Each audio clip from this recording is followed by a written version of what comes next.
राधे राधे दोस्तों। तो हम निकल चुके हैं रायसेन की ओर और हमने रास्ता पकड़ लिया है रायसेन शहर का।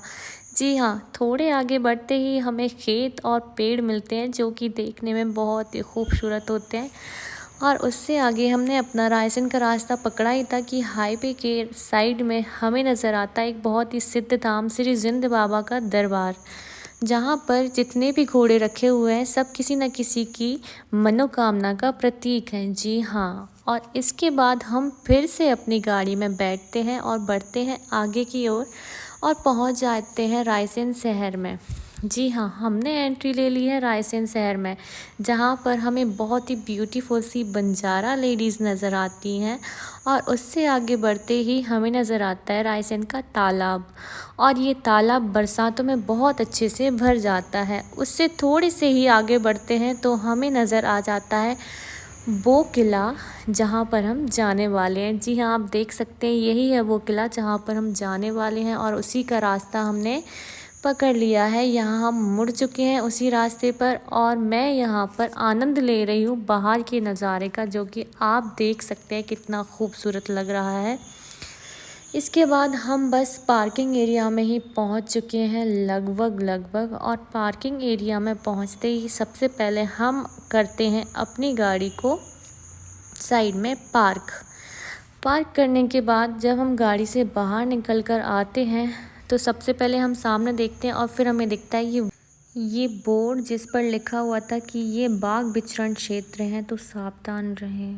तो आप भी जब जाएं तो प्लीज़ फैमिली के साथ जाएं, अकेले ना जाएं, और जब भी जाएं तो सेफली जाएं, ध्यान रखें।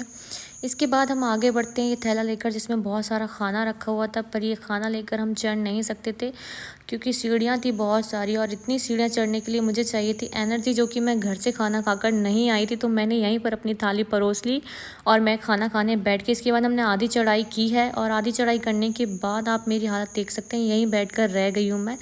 उसके बाद हम बढ़ते हैं प्रथम गेट की ओर और प्रथम गेट के बाद आप देख सकते हैं कि इतनी ऊंचाई है। ये है प्रथम द्वार जिसको हमने अब क्रॉस किया है एंड क्रॉस करने के बाद आप ऊंचाई देख सकते हैं कि कितनी ऊंचाई पर हम पहुंच चुके हैं प्रथम गेट पर, जबकि इसके बाद 2-3 द्वार और बाकी हैं। तो आप सोच सकते हैं कि अगर प्रथम द्वार से इतनी गहराई है तो बाकी में क्या होगा। सो यहाँ पर मेरी मम्मी फ़ोटो शूट करा रही हैं मुझसे और मम्मी को बहुत शौक है वीडियो में और फ़ोटोज़ में आने का। ये देख सकते हैं सब हेलो बोल रहे हैं। उसके बाद हम आगे बढ़ते हैं गेट नंबर, यहाँ पर मैं बताऊँगी कि सारे से आपको 2 पर यहाँ पर मैं गेट नंबर 2 की ओर बढ़ रही हूँ अपनी फैमिली के साथ। मेरी मम्मी आ रही हैं पीछे। यहाँ पर हमारे अलावा और भी टूरिस्ट आए थे जो कि आपको मेरे आसपास नज़र आए। एंड इसके अलावा ये मेरा बड़ा भाई है, ये छोटा भाई है, वो पीछे छोटी बहन है और ये मैं हूँ। इसके बाद मैं अपने भाई से कुछ तो बोल रही थी और कुछ मेरे भाई ने बोला था, मुझे याद नहीं है, काफ़ी टाइम हो गया है। इस ब्लॉग को आज मैं एडिट कर रही हूँ।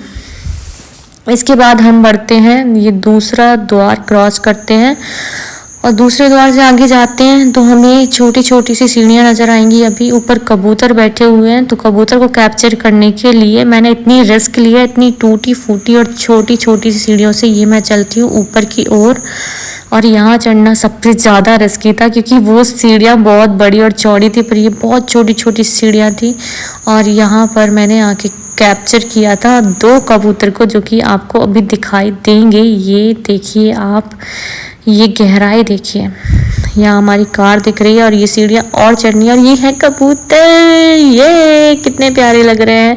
यहाँ पर मौसी बहुत डरते हुए वापस आती हैं जो कि शूट करवा रही थी अपना।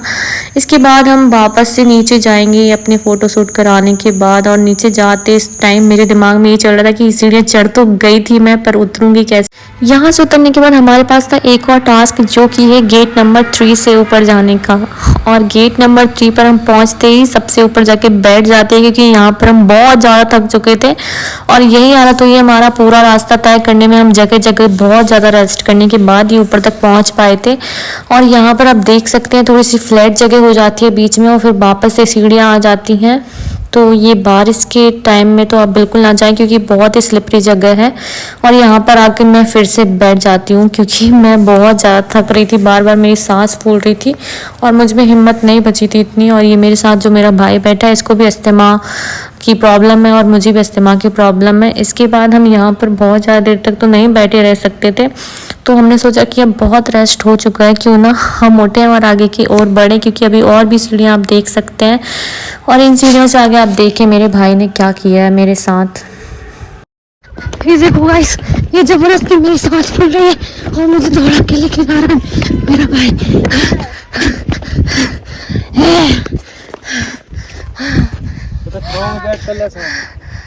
यहाँ पर मैं घास के ऊपर ही आड़ी हो चुकी थी। फाइनली मुझे भाई ने एक छाँव वाली जगह ढूंढी एंड फिर वो बोलता है कि यहाँ पर आके बैठो। सबसे पहले मैंने अपने शू लेस खोले और शूज़ को उतारा ताकि मुझे अच्छे से सांस आए। पानी भी पूरी तरह उबल चुका है, कोई फायदा नहीं है पानी पीने का। ऐसा लग रहा है उबली हुई लेमन टी पी रहे हैं। कुछ लेमन टी भी नहीं बोल सकते, अजीब सा कुछ है।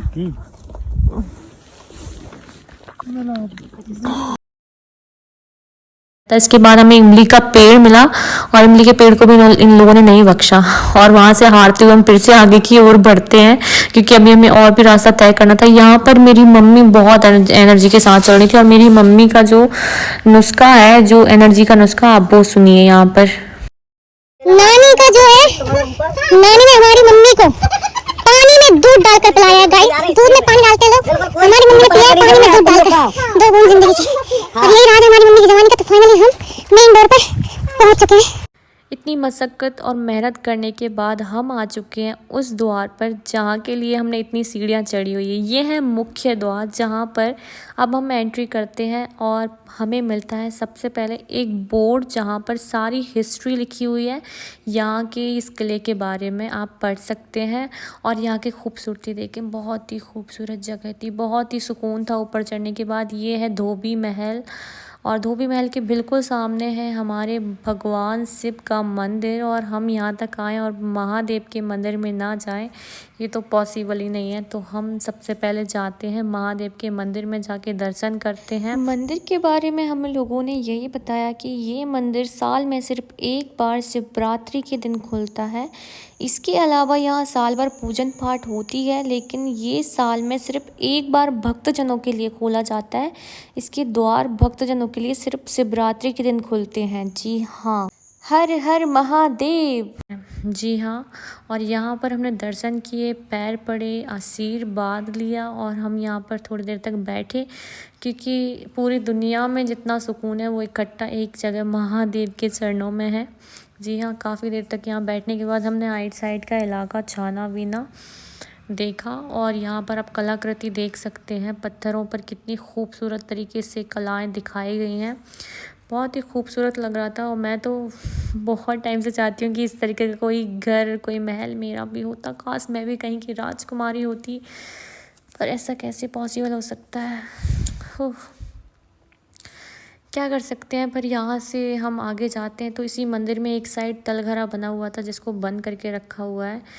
सो हम फिर बाहर आते हैं और बाहर आते ही हमें नज़र आता है यहाँ पर एक बहुत ही प्यारा सा बावड़ी। जी हाँ, जिसमें अंदर पानी भरा हुआ था इस मौसम में भी, लेकिन पानी बिल्कुल हरे रंग का था। उस पानी के बाद हम बढ़ते हैं इस द्वार की ओर। इस द्वार को बोलते हैं रानी महल का द्वार।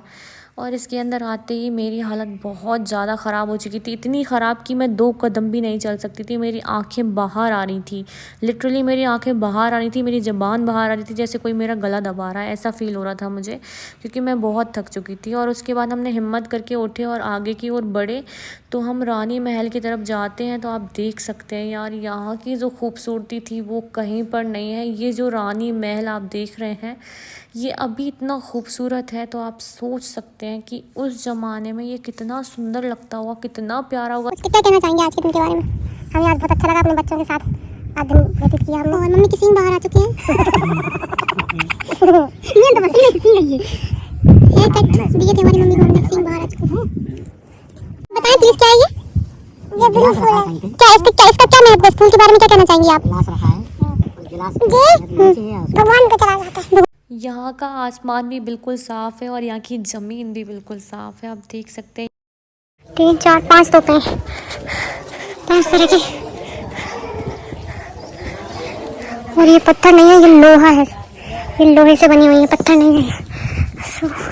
तारीख शेर शाही में उल्लेख है कि दिल्ली का शासक शेरशाह सूरी 4 माह की घेराबंदी के बाद भी जब रायसेन किले को जीत नहीं पाया तब उसने तांबे के सिक्के आदि को गलवाकर तोपों का निर्माण करवाया और सिक्के जिसके परिणाम स्वरूप वह रायसेन किले को जीतने में सफल हुआ। यहाँ पर बताया गया है 12 दरी में वर्षा के जल को संग्रहित कर वर्ष भर पुनरुपयोग किया जाता है। वर्षा का जल इस भवन की छत से एक नाली के माध्यम से फर्श पर स्थित मोहरी तक गिराया जाता है। यहाँ से पानी एक प्रणाल में से बहते हुए भूमिगत टंकी में एकत्र हो जाता है। स्थानीय लोग इस जल को पवित्र मानकर इसका प्रयोग करते हैं।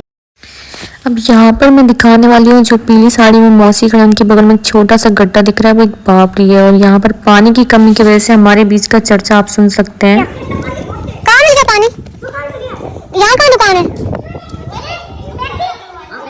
दुकान कहाँ है यहाँ? मिल गया पानी।